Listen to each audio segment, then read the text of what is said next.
Saluak baluak adat Minangkabau. Sebelum kedatangan bangsa-bangsa barat di kawasan Nusantara itu, adat adalah satu-satunya sistem yang mengatur masyarakat dan pemerintahan, terutama di kerajaan-kerajaan Melayu, mulai dari Aceh, Riau, Malaka, Jawa, Banjar, Bugis, Inggo, Ambon, dan Ternate. Agama Islam pada umumnya terintegrasi dengan adat-adat yang dipakai di kerajaan-kerajaan tersebut.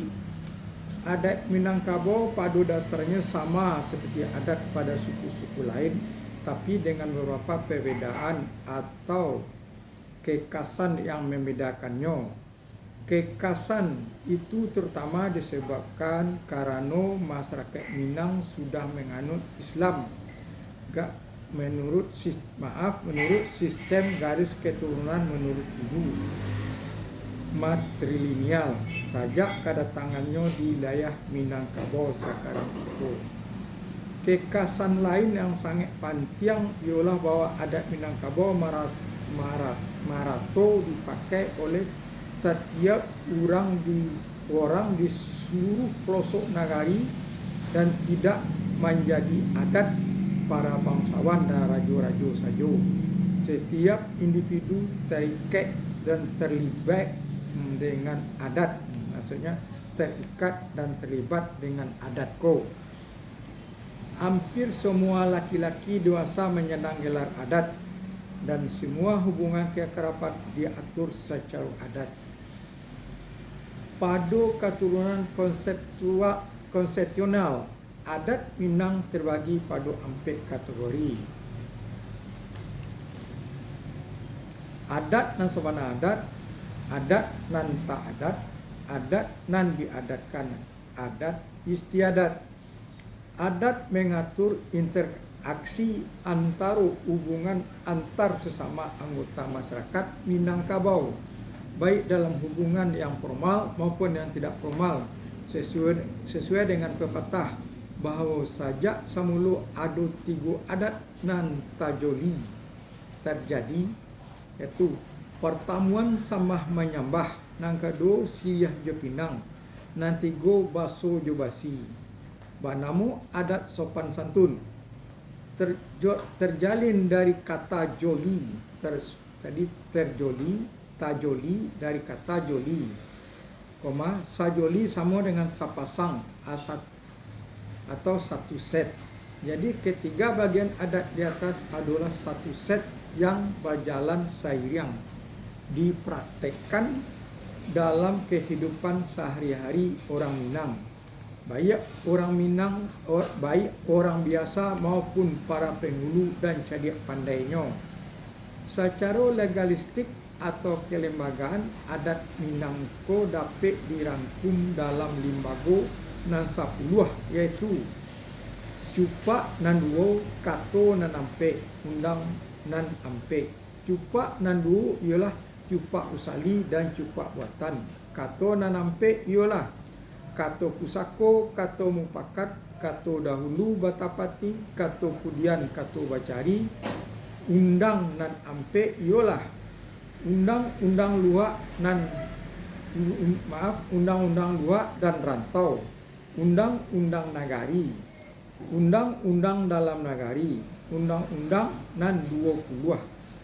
Adat Minang pada tataran konsepsional,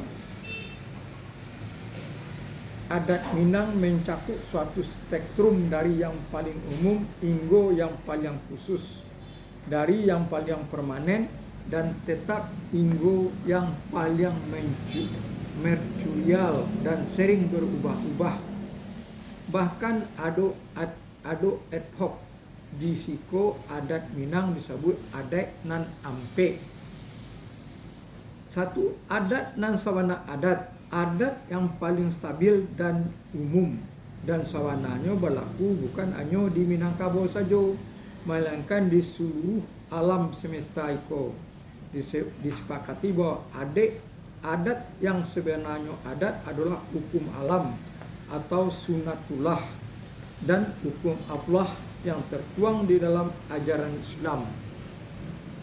Dengan mengambil alam takambang menjadi guru, adat Minang dapat menjamin kompatibilitasnya untuk segala zaman, dan dengan demikian menjaga kelangsungannya di hadapan budaya asing yang melanda.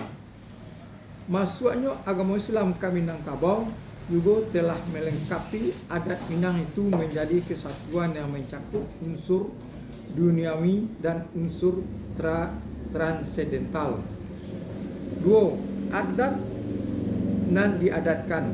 Adat Minang menjadi adat Minang adalah karena suatu identitas dengan kesatuan etnis dan wilayah. Adat Minang adalah adat yang diadatkan oleh orang Minang di Minangkabau. Jadi adat Minang itu sama di seluruh Minangkabau, dan setiap orang Minangkabau berekspektasi akan mendapat sambutan sesuai dengan adat yang sama dan konsisten di setiap nagari dimanapun di wilayah Minangkabau. Kalaupun ada perbedaannya, kurang lihat item berikutnya, hanyalah dalam bentuk luar saja dan tidak dalam prinsip. 3. Adat antara adat Iko adalah adat yang dibuat di setiap negari sesuai dengan pepatah lain luwak lain ikannya, dan adat salingkah negari kerana negari adalah otonom dan dapat membuat sendiri adat yang sesuai dengan kondisinya dan leluasa membuat penyesuaian, maka adat itu akan bertahan dan dapat memenuhi kebutuhan masyarakatnya. Apa ya?